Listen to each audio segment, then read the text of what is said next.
This Korean guy committed the worst mass murder in all of Korean history.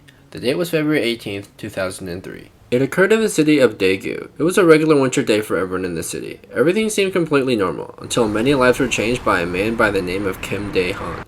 This guy was a 56-year-old man who was unemployed at that time.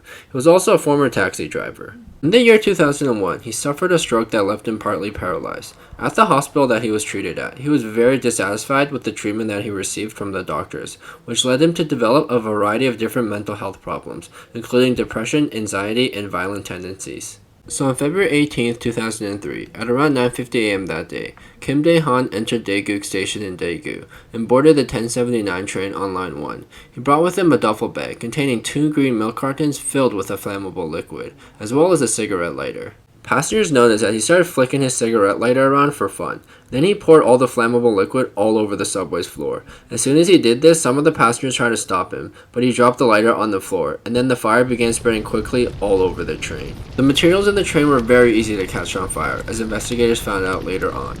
All panic broke out as passengers tried to rush to the exit to save their lives. Smoke filled the subway station and it was hard to breathe everywhere. The train arrived at Jonggang-nong Station before stopping. What made this even worse was the operator of the subway, Choi Jong-hwang, abandoned the subway without alerting the subway control station of what just happened. His actions then allowed the next train on the same line running in the opposite direction to enter into the station. When the subway operator of the next train, Choi Sang-yeol, saw the flaming subway in the station, instead of going right past it, he stopped right next to it. He contacted the subway control station asking what he should do. They told him to just wait there.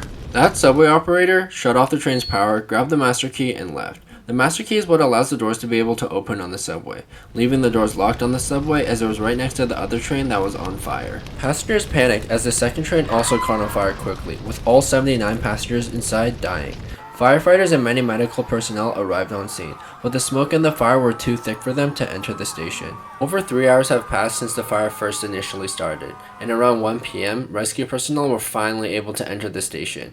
What they saw next was absolutely unbelievable, as there were piles of dead bodies all over the station, and some bodies were burned so severely that you could only see the bones. The perpetrator Kim Dae-han actually survived the incident, as he fled the scene immediately after setting fire to the subway. He went to a local hospital to be treated for his burns.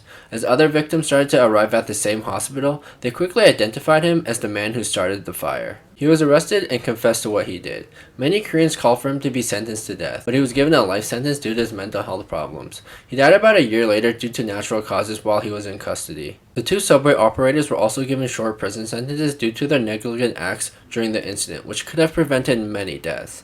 The Daegu Subway Department also upgraded their stations and trains immensely to provide more safety features in case anything like this ever happens again. As many people reported that the lack of fire extinguishers, sprinklers, and better ventilation would have helped prevent many deaths in this situation. So in total, rough estimates put the death toll of this incident at 200 deaths, but it could have been a lot more than that. Besides the many people who died from this incident, many more people suffered permanent injuries that they will carry on for the rest of their lives. Please feel free to tell me what you thought about this story in the comment section.